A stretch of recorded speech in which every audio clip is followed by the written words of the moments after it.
Kisah berdirinya Masjid Nabawi yang dibangun Rasulullah Shallallahu Alaihi Wasallam. Masjid Nabawi menjadi salah satu masjid yang mengandung sejarah penting bagi umat Islam. Masjid ini dibangun oleh Rasulullah Shallallahu Alaihi Wasallam, dan dari masjid inilah beliau mulai mengembangkan dakwah dan syiar Islam ke berbagai penjuru negeri.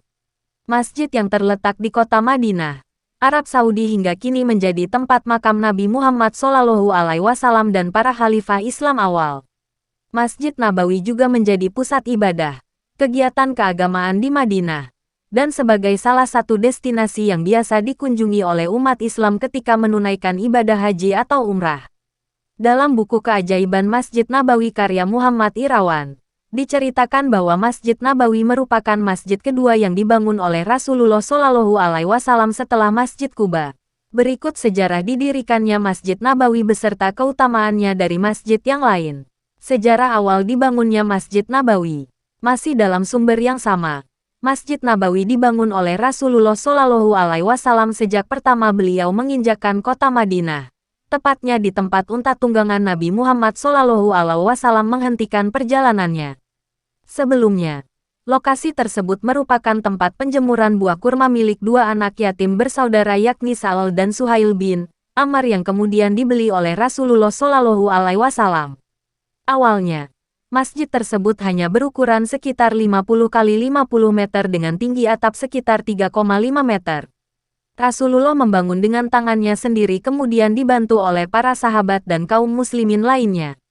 Di sisi tembok, keempat sisi masjid ini terbuat dari batu bata dan tanah.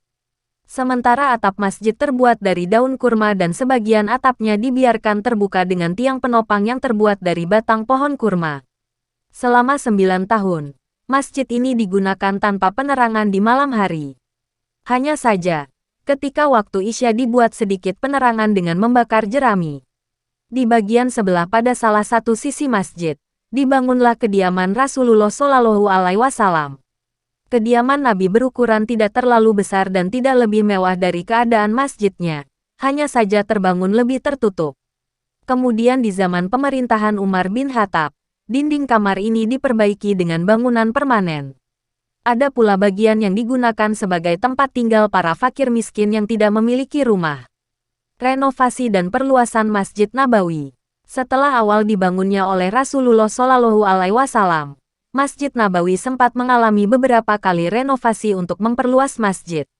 Menurut sejarah terlengkap peradaban Islam karya Abdul Syukur Al-Azizi, Masjid Nabawi mengalami perbaikan untuk pertama kalinya di tahun ke-4 Hijriah. Setelah itu, Masjid Nabawi berulang kali mengalami perbaikan dan perluasan. Pada tahun 7 Hijriah, Rasulullah ambil kebijakan untuk memperluas Masjid Nabawi karena jumlah umat Islam semakin banyak dan masjid menjadi penuh. Saat ini berada di halaman Masjid Nabawi. Kami akan melaksanakan sholat subuh. Beliau menambahkan masing-masing 20 hasta untuk panjang dan lebar masjid.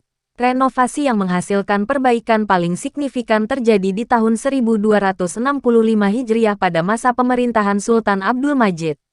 Pembangunan tersebut memakan waktu selama 12 tahun. Dinding dan tiang-tiang masjid mulai dipercantik dengan ukiran dan kaligrafi indah yang masih bisa disaksikan sampai saat ini. Di zaman modern, Raja Fahd bin Abdul Aziz memiliki peran yang cukup besar dalam perluasan Masjid Nabawi. Hasilnya, luas seluruh bangunan masjid kini menjadi 165.000 meter persegi. Jumlah menara yang semula 4 buah ditambah menjadi 10 buah. 4 diantaranya berketinggian 72 meter dan 6 lainnya setinggi 92 meter.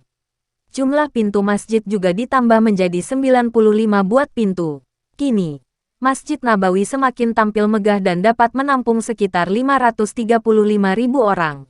Keutamaan Masjid Nabawi. Masjid Nabawi juga memiliki keutamaan yang berbeda dari masjid-masjid lainnya.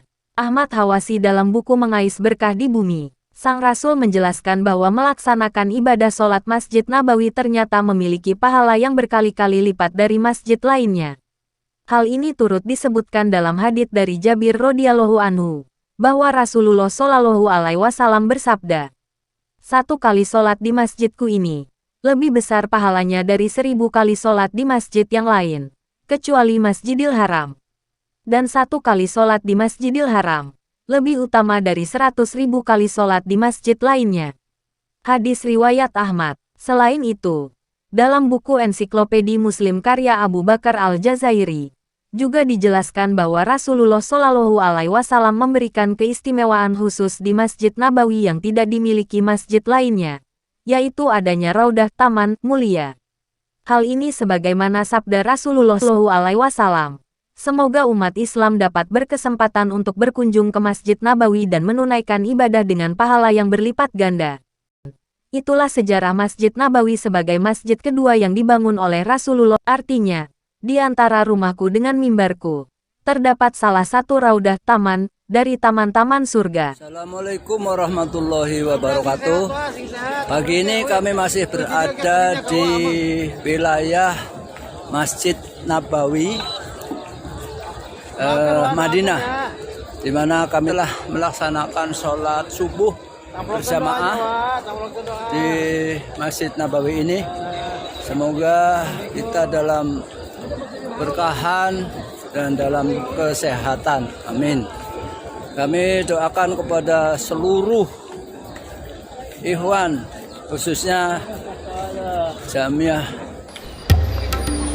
Usai sholat subuh di Madinah atau di Masjid Nabawi hari Selasa tanggal 28 Februari tahun 2024. Nah, situasinya di depan masjid ini masih penuh.